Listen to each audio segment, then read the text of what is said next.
तो यार आज की वीडियो में मैं वॉल्ट और आइगर का कंपटीशन करने वाला हूँ कि इन दोनों बेबलीडर्स में से कौन सा बेबलीडर सबसे ज्यादा स्ट्रांग है, क्योंकि यार दोनों ही बेबलीडर्स अपनी अपनी जगह पर काफी ज्यादा स्ट्रांग है और काफी ज्यादा पॉपुलर है। और वॉल्ट बेबलीड बस्ट एवोल्यूशन तक मैन कैरेक्टर दिखाया गया है और वॉल्ट भी 2 साल तक वर्ल्ड चैंपियन दिखाया गया है। और बेबलीड बस्ट टर्बो के बाद आइगर, बेबलीड बस्ट राइस और बेबलीड बस्ट सर्ज में वर्ल्ड चैंपियन बेबलीडर दिखाया गया। तो यार आज मैं तुम सभी लोग को इस वीडियो में बताऊंगा कि वॉल्ट और आइगर में से कौन सा बेबलीडर सबसे ज्यादा स्ट्रांग है और बेस्ट है। और यार आज की वीडियो में मैं वॉल्ट और आइगर की मेंटेलिटी, स्ट्रेंथ, पॉपुलैरिटी, बेबलीड और विनिंग परसेंटेज, इन सभी टॉपिक से कंपटीशन करने वाला हूँ। और भी बहुत सारी चीजें हैं वॉल्ट और आइगर से रिलेटेड जो मैं तुम सभी लोगों को इस वीडियो में बताने वाला, तो वीडियो के अंत तक जरूर देखना। और जो लोग भी चैनल पर पहली बार आए तो लोग प्लीज यार चैनल को सब्सक्राइब जरूर कर देना। तो अब बिना किसी टाइम वेस्ट के चलो वीडियो को स्टार्ट करते हैं।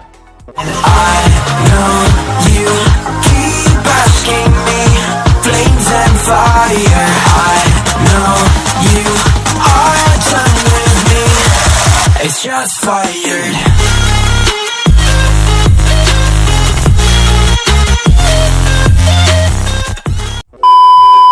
तो देखो जहाँ तक बात आती है स्ट्रेंथ के बारे में, तो वॉल्ट और आइगर दोनों ही स्ट्रेंथ के मामले में काफी ज्यादा अच्छे हैं। लेकिन यार जो आइगर है वो स्टार्टिंग से जंगल जैसी जगह पर रहा है और यार इसीलिए आइगर की स्ट्रेंथ वॉल्ट से काफी ज्यादा अच्छी है। और यार इसीलिए स्ट्रेंथ के मामले में जो आइगर है वो वॉल्ट से अच्छा है और ये स्ट्रेंथ का पॉइंट आइगर को जाता है। और जहाँ तक बात आती है मेंटालिटी के बारे में, तो देखो तुम सभी लोग को पता ही है कि जो वॉल्ट है वो बेबलीडिंग मजे के लिए करता है, लेकिन आइगर जो है उसका एम एक ही था कि वो अपने सामने वाले ओपोनेंट को हरा दे और वो वर्ल्ड का सबसे स्ट्रांग बेबलीडर बने। और यार यही थिंकिंग की वजह से जो आइगर है उसके पास डार्कनेस पावर आना स्टार्ट हो गई थी। और वॉल्ट चाहता तो उसके पास भी डार्कनेस पावर आ सकती थी, लेकिन यार उसकी मेंटालिटी की वजह से वॉल्ट के पास डार्कनेस पावर नहीं आई है। और यार इसीलिए वॉल्ट की जो मेंटालिटी है वो आइगर से काफी ज्यादा अच्छी है, क्योंकि यार वॉल्ट के पास आज तक कभी भी डार्कनेस पावर नहीं आई है और ऐसा कभी भी नहीं हुआ है कि वॉल्ट मेंटालिटी की वजह से कोई बैटल हारा हो। लेकिन अगर आइगर की बात की जाए तो आइगर के पास जब डार्कनेस पावर आई थी तब आइगर डार्कनेस पावर को कंट्रोल नहीं कर पाया था, वो भी सिर्फ उसकी मेंटालिटी की वजह से। तो जो मेंटालिटी का पॉइंट है वॉल्ट को जाता है। जहाँ तक बात आती है पॉपुलैरिटी के बारे में, तो देखो यार जो वॉल्ट है वो आइगर से ज्यादा पॉपुलर है। और ऐसा इसलिए है क्योंकि जो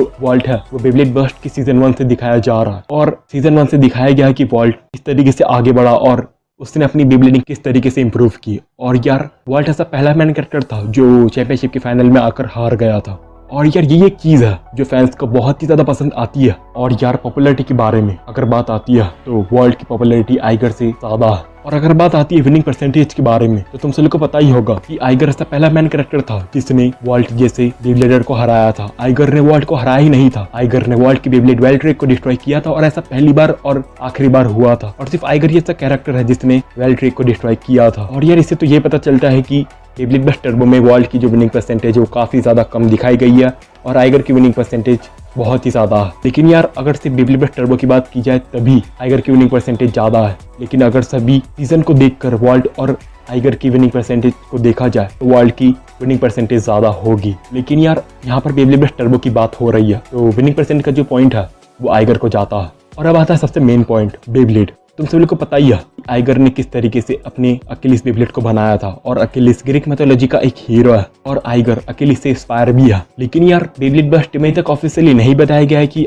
वॉल्ट को उसका बेबलीड कहाँ से मिला था। लेकिन यार कुछ थियरी के हिसाब से ऐसा कहा जाता है कि वॉल्ट के डैड ने ही वॉल्ट को उसका बेबलीड गिफ्ट में दिया था। तो अगर बेबलीड की बात आती है तो आइगर का जो बेबलीड है वो एक बैलेंस टाइप बेबलीड है और आइगर का पहला मैन कैरेक्टर था जिसका बेबलीड एक बैलेंस टाइप दिखाया गया था। क्योंकि यार आइगर से पहले जो वॉल्ट है मैन कैरेक्टर था और उसका बेबलीड अटैक टाइप था। और जब आइगर के बाद डांटे को मैन कैरेक्टर दिखाया गया तब भी उसका बेबलीड एक अटैक टाइप था। लेकिन सिर्फ आइगर ही पहला मैन कैरेक्टर था जिसका बेबलीड एक बैलेंस टाइप है और वो रेड कलर का भी था। क्योंकि यार ज्यादातर जो मैन कैरेक्टर होते हैं उनका बेबलीड ब्लू या व्हाइट कलर का होता है, लेकिन आइगर ही पहला मैन कैरेक्टर था जिसका बेबलीड बैलेंस टाइप के साथ रेड कलर का। ये बात बताना तो बहुत ही ज्यादा मुश्किल है कि अकिलिस और वेल्ट्रेक में से कौन सबसे ज्यादा स्ट्रांग है। और यार अकिलिस डार्क साइड से वापस भी आ चुका है, लेकिन यार आज तक वेल्ट्रेक कभी भी डार्क साइड में नहीं गया है। लेकिन अगर वेल्ट्रेक डार्क साइड में जाता है तो ऐसा कोई भी बेबलीडर नहीं बचेगा जो वेल्ट्रेक को हरा सके। इस हिसाब से जो वेल्ट्रेक है वो अकिलिस से ज्यादा स्ट्रांग है। और बेसिकली यार तुम लोग को पता ही होगा कि वॉल्ट को बेबलीड बस्ट टर्बो में वंडर बॉय कहा जाता था और आइगर को बेबलीड बस्ट टर्बो में रेड टर्बो बॉय कहा जाता था। और बेबलीड बस्ट टर्बो के बाद वॉल्ट को लेजेंड ऑफ लेजेंड कहा जाने लगा और बेबलीड बस्ट टर्बो के बाद आइगर को सुपरनोवा कहा जाने लगा। और देखो अगर बात आती है वॉल्ट और आइगर में से कौन सा बेबलीडर सबसे ज्यादा बेस्ट है, तो देखो तुम लोग को पता ही है कि इन 5 पॉइंट में से जो 3 पॉइंट है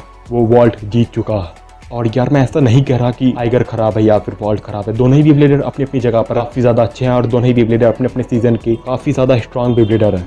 और यार तुम सभी लोगों में से कुछ फेवरेट बेब्लेडर आइगर होगा और कुछ का फेवरेट बेब्लेडर वॉल्ट होगा। और देखा मेरे पास जो भी इन्फॉर्मेशन थी मैंने तुम सभी लोगों को दे दिया और मैं हफ्ते ही करूंगा कि तुम सभी लोग को वीडियो पसंद आई होगी। और आज की वीडियो का लाइक रखते हैं 1K लाइक्स का। अब देखो यार मैं देख रहा हूँ कि तुम सभी लोग पिछली वीडियो से रिस्पॉन्स नहीं दे रहे हो, तो देखो यार इस वीडियो पर अपना फुल सपोर्ट दिखाना और इस वीडियो को अपने फ्रेंड्स के साथ शेयर जरूर करना। और हाँ यार मुझे कमेंट करके बताओ कि मुझे किस टॉपिक पर वीडियो बनानी चाहिए। और हर बार की तरह इस बार भी एंड में की बात करना चाहूंगा कि जो लोग भी मेरे चैनल पर पहले बार आए तो लोग प्लीज मेरे चैनल को सब्सक्राइब जरूर कर देना।